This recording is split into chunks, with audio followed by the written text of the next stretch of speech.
योगी आदित्यनाथ की दूसरी पारी की शुरुआत। मैं आदित्यनाथ योगी ईश्वर की शपथ लेता हूं कि योगी आदित्यनाथ की 2.0 की सरकार।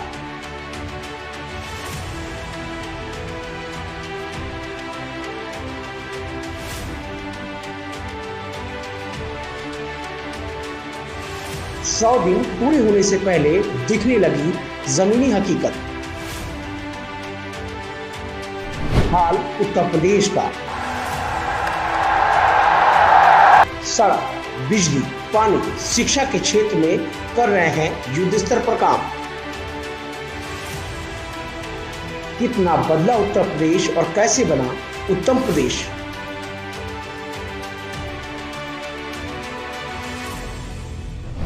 दवाई देंगे उत्तर प्रदेश, प्रगति पथ पर उत्तर प्रदेश। सिर्फ वाइब्रेंट न्यूज और साधना प्लस पर। एक बार तालियां बजा दीजिए। मालूम हो कि अपने कार्यक्रम में, अपने घर के कार्यक्रम में आप आई हैं। आप अपर्णा जी प्लीज आप आए सेशन के लिए। एक सबसे बड़ी बात अपर्णा जी के विषय में, क्योंकि मुझे लगता है कि उत्तर प्रदेश की राजनीति में बहुत सारे ऐसे लोग हैं, लेकिन अगर हम जिनको जानते हैं कि बहू, क्योंकि मीडिया के अंदर जब भी कोई बात होती है तो वो होती है कि उत्तर प्रदेश की बहू, लेकिन मैं आज ये मानता हूं कि चुनाव के समय में अपर्णा जी ने इस बात का कहीं ना कहीं उन्होंने इस बात को बदल दिया और वो बहू से अब उत्तर प्रदेश की बेटी बन चुकी हैं। वो भाजपा की बेटी नहीं है, बल्कि वो उत्तर प्रदेश की बेटी बन चुकी हैं। और आज जो सवालों का जो सेशन रहेगा, मैं अपने ब्यूरो चीफ से जरूर कहूंगा कि वो अपर्णा जी से सवाल करें, लेकिन खास तौर से उनको राजनीतिक व्यक्ति के तौर पे ना समझें और उनसे महिलाओं के उत्थान के लिए और आजकल यूथ को लेकर के जो राजनीतिक दलों में जो उनके लिए स्पेस होना चाहिए उसके संदर्भ में जरूर उनसे बातचीत करें। Thank you. धन्यवाद ब्रिजमोहन जी। मैं शुरुआत करूंगा। अपर्णा जी का बहुत बहुत स्वागत। हमारे बीच में आई महिला नेत्री हैं, बड़ी बहन के तौर पे पूरे प्रदेश में जन बच्चा नेता भारतीय जनता पार्टी का हो, समाजवादी पार्टी, किसी भी पार्टी का नेता हो, इन्हें दीदी कह के पुकारता है और इन्होंने वो चीज़ शायद बनाई है जिसके कारण इनको सब लोग दीदी कहते हैं। तो दीदी बहुत बहुत धन्यवाद हमारे कार्यक्रम द वाइब्रेंट उत्तर प्रदेश में आने के लिए। बहुत बहुत धन्यवाद जी। शुरुआत आपसे करते हैं, राजनीति की बात ना करके पहले आपसे शुरुआत करते हैं। दीदी, जिस परिवार से आप ताल्लुक़ रखती हैं वो राजनीतिक परिवार बहुत बड़ा परिवार है, लेकिन अब आपकी जो अपनी व्यक्तिगत पहचान है वो शायद बड़ी होती चली जा रही, किसको श्रेय देंगी?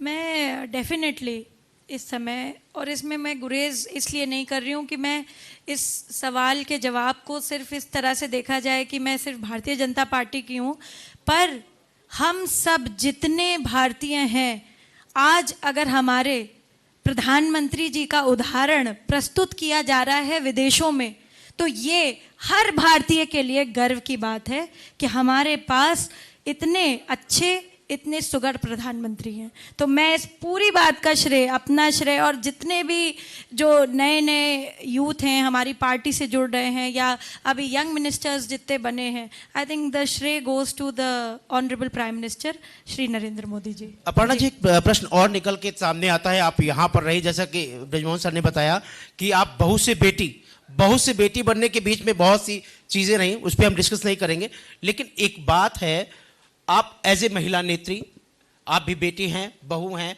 और जो दायित्व होते हैं एक महिला के प्रति वो सारे आप निभा रही हैं।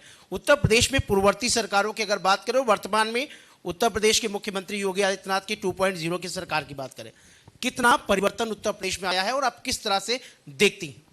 अभी अगर मैं इसी योगी 2.0 सरकार की बात करूं, अभी में आदरणीय मुख्यमंत्री जी ने, योगी जी ने ऐलान किया है कि आयुष्मान भारत कार्ड के जो 5 लाख रुपीस प्रधानमंत्री योजना से मिलते हैं इलाज कराने के लिए, उसके अतिरिक्त उत्तर प्रदेश सरकार भी 5 लाख रुपए जन आरोग्य, मुख्यमंत्री जन आरोग्य योजना के तहत दे रही थी, मगर उसके भी साथ साथ महिलाओं के लिए स्पेशली हमारे मुख्यमंत्री जी ने ये बात का ऐलान किया है कि उसके अतिरिक्त भी 5 लाख रुपए का महिलाओं के लिए वो अनुदान देंगे, जिससे कि अगर कोई बहुत ही असाध्य रोग है किसी महिला को, तो वो 10 लाख रुपए तक का सरकारी अस्पताल में इलाज करा सकती है।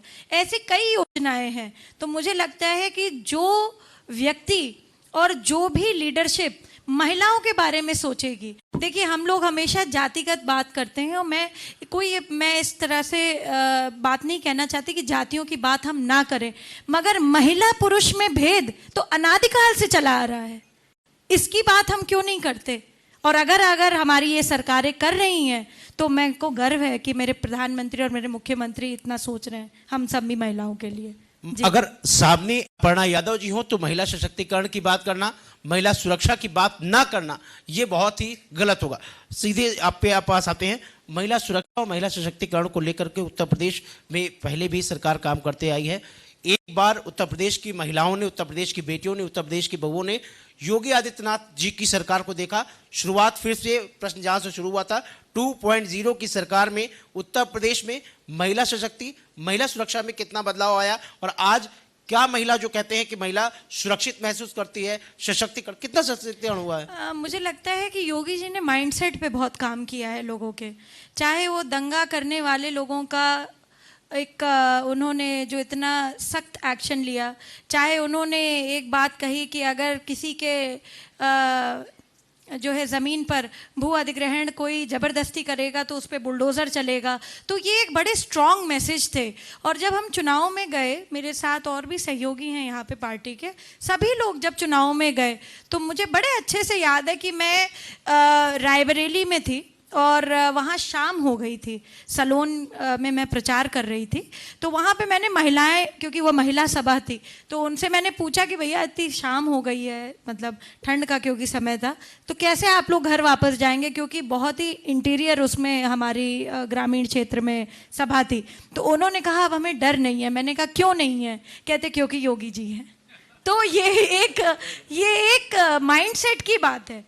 तो मुझे लगता है कि माइंडसेट पे जब आदमी काम करता है तो वो बहुत ज़्यादा सोसाइटल डेवलपमेंट की तरफ बढ़ता है। सामाजिक न्याय जिसे हम कहते हैं, या सामाजिक उत्थान हम जिसे कहते हैं, या सामाजिक पुलिसिंग हम जिसे कहते हैं, वो यहाँ से शुरू होती है कि जब आपके फैसले जो अपराधी हैं या गुंडे हैं या इस तरीके के तत्व हैं जो आपत्ति क्रिएट कर सकते हैं, उनके खिलाफ जब तक कड़े निर्देश नहीं दिए जाएंगे, जब तक एक मैसेज सेट नहीं होगा, तब तक कुछ नहीं होगा। और योगी जी ने कहीं ना कहीं ये काम किया है कि दंगाई हो, चाहे वो बदमाश हो, चाहे वो गैंगस्टर्स हो, चाहे वो जो है ये लैंड माफियाज हो, या लड़कियों को छेड़ने के लिए जो उन्होंने एंटी रोमियो स्क्वाड बनाई है, ये सबसे जो है महिला सुरक्षा पे बहुत काम हुआ है।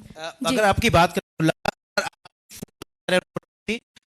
लगातार आप योगी जी से मिलती रहती हैं, आपकी बच्ची ने टीका लगाया था उन्हें। जी। तो योगी जी की अगर बात करें, आपको क्या लगता था इतना सरल मुख्यमंत्री उत्तर प्रदेश को मिलेगा? जब आप चाहें, जैसे चाहें वैसे मुख्यमंत्री जी मिल लेते हैं। मुख्यमंत्री योगी आदित्यनाथ के बारे में अपर्णा यादव का क्या सोचना है, क्या कहेंगे? मुझे लगता है कि जो व्यक्ति का नाम ही योगी हो, वो एक संत हैं, एक महात्मा है, और महात्मा स्वभाव से बहुत सरल होता है। तो मुझे लगता है एक सरल व्यक्तित्व के तो वो धनी है ही, और जिस तरह से प्रदेश ने उन पर दोबारा जो है अपना विश्वास कायम किया है, ये उसका एक कह लीजिए कि उनकी सरलता का ही उनको इनाम मिला है। पूरे प्रदेश की जनता ने उन पे बहुत ज़्यादा, मुझे लगता है हर तरफ से उन पे जो है, जो उन्होंने अच्छे काम किए थे उसके लोग बदनामी के लिए उनका वो कर रहे थे कि भाई दंगाइयों को क्यों पोस्टर लगवा दिए, या इस तरह से आपने क्यों करवा दिया, या बुलडोज़र वो कर दिया। मगर उन्होंने अपनी बात पे वो स्टिक रहे, मतलब वो उन्होंने ये नहीं कहा कि मैंने कोई काम गलत किया है, क्योंकि उनको पता था कि उनकी नियति हमेशा साफ थी। उस चीज़ के पीछे उनका जो एक्शन था वो एकदम साफ था, क्योंकि किसी ने गलत किया है, गलत के साथ गलत हो, अन्याय के साथ अन्याय ही करना चाहिए, न्याय नहीं हो सकता उसके साथ। तो मुझे लगता है कि मैं तो एक चीज़ पॉलिटिकल उस पर भी बोलूँगी कि अरविंद केजरीवाल जैसा चीफ मिनिस्टर ईश्वर न करे फिर से आए वो दिल्ली में, मैं तो कहूँगी ये बात, क्योंकि उसने जुवेनाइल जस्टिस को मशीन दी और 25,000 रुपये दिए। निर्भया केस की बात कर रही हूँ। किस प्रकार का व्यक्तित्व है ये? और इनके कई ऐसे काम हैं जो ये छुपा करके कर रहे हैं। तो मुझे गर्व है अपने जो है योगी आदित्यनाथ जी पे कि अगर किसी ने भी अन्याय किया हो, किसी शोषित, किसी को वंचित किया हो किसी चीज़ से, सरकार की पॉलिसीज से, वो अधिकारी हो, वो नेता हो, वो कोई भी हो, वो गैंगस्टर भी हो, तो उन सब पे उन्होंने एक्शन लिया है। ये बहुत बड़ी जब बात है। अपर्णा यादव जी सामने बैठी हुई, आपको बता दें, हमारे जो दर्शक हैं, पूरा प्रदेश जानता है कि सरस्वती का कंठ विराजमान है।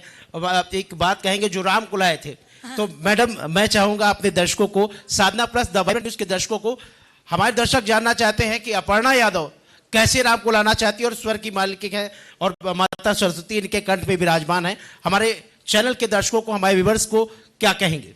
मैं देखिए वो वाला गाना तो उनका पेटेंट सॉन्ग है कन्हैया लाल जी का, तो उनको ज़रूर बुलाइएगा।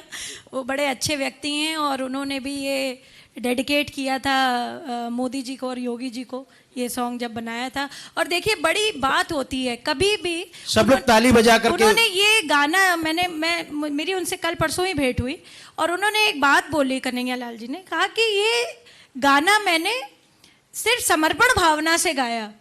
तो मैंने इस चीज़ को बड़ा मतलब मुझे मेरे बड़े दिल को छू गया ये बात कि पार्टियां, विभिन्न पार्टियां करोड़ों रुपया खर्च करती हैं। आप क्योंकि मीडिया में हैं, एक वरिष्ठ पत्रकार हैं, बृजमोहन जी भी हैं, वो भी एक वरिष्ठ पत्रकार है, समझते हैं इस बात को बहुत अच्छी तरीके से। करोड़ों रुपया पार्टी खर्च करती है और तब गाना बनता है। उन्होंने जब ये रिकॉर्डिंग का टाइम था तो उन्होंने 8,000 रुपये में मात्र इसको रिकॉर्ड किया था और ये गाना एक मिशन के तहत, एक सोच के तहत गाया गया और देखिए वो पार्टी को उसने कहाँ पहुँचा दिया। तो मैं बड़ा साधुवाद करती हूँ कन्हैया लाल जी को, साधना प्लस के मंच से, उन्होंने इतना अच्छा गाना गाने के लिए। पर आपने मुझसे बोला है तो मैं ज़रूर 2 लाइन गुनगुना देती हूँ। भज मन राम चरण सुखदाई, भज मन राम चरण सुखदाई, जह चरणन से निकसी सुरसरी, जह चरणन से निकसी सुरसरी, शंकर जटा समाए, जटा शंकरी, नाम परो है त्रिभुवन तारन आए, भज मन राम चरण सुखदाई। ये हमारे प्रधानमंत्री जी के लिए भी है कि नमामि गंगे को वो इतना दूर तक ले जा रहे हैं। बहुत बहुत धन्यवाद। और गंगा हमारी की सफाई के जी लिए बहुत मैं बृजमोहन जी से आग्रह करूंगा, सर आप बिना रुके जो प्रश्न करना चाह रहे हैं, जो महिला नेत्री हमारे बीच में मंत्री जी भी बैठी हैं, प्रतिभा शुक्ला जी, अगर स्वयं भाजपा नेत्री सामने हैं, कुछ कहना चाहती हैं सर प्लीज। देखिए, एक सबसे बड़ी बात यह है कि अपर्णा जी ने बहुत सारी बातें स्पष्ट कर रखी हैं और मुझे लगता है कि अपर्णा जी इस देश में उन नए नेताओं की एक शुरुआत हैं जो कि जिनको भारतीय जनता पार्टी, क्योंकि आप ये मान के चलिए भारतीय जनता पार्टी जो है वो, मैं थोड़ा लखनऊ का लोकल बता दूं, केकेसी नहीं है, वो लामार्टने, सेंट फ्रांसिस और मतलब वो लेवल पे है। तो वहां पे ऑलरेडी बहुत अलग जेंट्री वहां पे आती है और उस जेंट्री में अगर अपनी जगह बनाई है तो ये बड़ी बात है। प्रतिभा शुक्ला जी क्योंकि ये भी एक साधारण नेत्री से आज उनको ये पद मिला, सिर्फ भाजपा में ऐसा संभव हो सकता है कि आप किसी भी पैरोकार में नहीं है, आप किसी चाचा को नहीं जानती, किसी ताऊ को नहीं जानती, किसी मैडम को नहीं जानती, किसी दीदी को नहीं जानती है, फिर भी मंत्री बन सकती हैं। ये सिर्फ भारतीय जनता पार्टी में है और आप एक ऐसा कार्यकर्ता, क्योंकि हमारे बीच में एक राज्यसभा सदस्य हैं जिनके कोई पैरवी नहीं है लेकिन इतने यंग डायनेमिक्स राज्यसभा सदस्य मौजूद हैं, ये सिर्फ भाजपा में ये हो सकता है। मैडम, कोई आप कंपटीशन तो नहीं मान रही है अपर्णा जी को लेकर? हमें बड़ी हार्दिक खुशी है और हम तो ये चाहते हैं कि हमारे सारे लोग नारी सशक्तिकरण में आगे आएं और उसको बढ़कर हमारी जो बहनों की बात है उसको उठाएं। किस लिए? क्योंकि बहनों की कोई समस्या रह ही ना जाए। हम तो ये चाहते हैं सब लोग मिलेंगे। हमने तो अपर्णा जी को हरदम इनवाइट किया है। कार्यक्रम में भोगनीपुर गई थी तो हमने कहा हम तो आ नहीं पाए, आप अकबरपुर आइए तो हम लोग बात करेंगे, लेकिन मौका ऐसा नहीं मिल पाया चुनाव के दौरान। हार्दिक स्वागत, अभिनंदन अपर्णा जी का, और बहुत अच्छा लगा आपका वक्तव्य को जान। सर राज्यसभा सांसद श्री निशा जी से सर अगर आप मैडम के बारे में कुछ पूछना चाहें या निशा जी, सबसे बड़ी बात, क्योंकि देखिए अब तो आने वाला समय महिलाओं का ही है, तो निशात जी को मतलब कोई डर की घंटी, कोई ऐसा तो नहीं कुछ? देखिए, हम लोगों ने चुनाव के दौरान इन्होंने जो स्टेप लिया वो हम नहीं कह रहे हैं, ये पूरा देश जो अपनी माताएं बहनें से लेकर के हम जैसे भाई उनकी बात को जो सुन रहे थे, उनका जो निर्णय था उस निर्णय का इस रूप में स्वागत किया और उनकी जितनी सराहना की जाए अपर्णा जी की हम आज बहुत कम है। हम उनकी सराहना करते थक जाएंगे। इस तरह से इस देश के और प्रदेश के लोगों ने उनकी बात को लिया था। चलिए, बड़ी बात है अपर्णा जी, आपके लिए बहुत बहुत मुझे लगता है कि खुशखबरी है, क्योंकि कोई कंपटीशन ही नहीं है। महिलाएं भी आपके सपोर्ट में हैं, पुरुष भी आपके सपोर्ट में। सर मैं आपको धन्यवाद कहूंगा और कोई कुछ पूछना चाहे इससे पहले सर एक प्रश्न है ज्ञानवापी को लेकर के, बहुत हंगामा बरपा हुआ है। अपर्णा जी क्या सोचती हैं, क्या कहेंगे? मैं फिर से एक बार इस मंच से मुझे लगता है कि कोर्ट का, प्रशासन का, आदरणीय मुख्यमंत्री जी का और सर्वप्रथम जो है आदरणीय प्रधानमंत्री जी का धन्यवाद देना चाहती हूँ कि इतने शांतिपूर्वक तरीके से, न्याय संगत तरीके से बाबा विश्वनाथ को फिर से वो जगह मिलने वाली है जो है इतिहास के पन्नों में कहीं पहले लिखी हुई थी, उसको गुमनामी में दबाया जा रहा था। मैडम, साधना प्लस के दर्शकों को, द वाइब्रेंट न्यूज के दर्शकों को अपर्णा यादव उत्तर प्रदेश के हमारे सभी चैनलों के माध्यम से क्या मैसेज देना चाहेंगी, प्लीज? साधना प्लस के सभी दर्शकों को मेरा बहुत बहुत नमन है, बहुत बहुत प्रणाम है और आगामी आने वाले सारे जेठ के बड़े मंगलों के, क्योंकि मुझे पता है कि आपके ब्यूरो हेड बृजमोहन जी बहुत जो है हनुमान जी के उपासक है, तो सबको बहुत बहुत बधाई, शुभकामनाएं जी। सर एक आखिरी प्रश्न है यहाँ पे, क्योंकि अपर्णा जी जो हैं वो अपने महिला के तौर से तो उनकी अपनी एक प्रगति है, ये उनका एक सम्मान है। क्षत्रियों में भी उनका एक बड़ा जबरदस्त सम्मान बढ़ा है। क्षत्रिय कल्याण परिषद के राष्ट्रीय महासचिव हैं रमेश सिंह जी, क्या मानते हैं आपने इनको? आपको लगता है ये आपकी ब्रांड एम्बेसडर बन सकती हैं, या आपको लगता है जो क्षत्रिय जितने भी नेता हुए हैं उसमें अपर्णा जी का क्या रोल होने वाला है? क्योंकि ये तो यदुवंशी और रघुवंशी और सूर्यवंशी सब हैं ये, और उसके अलावा ये माँ दुर्गा का भी स्वरूप है।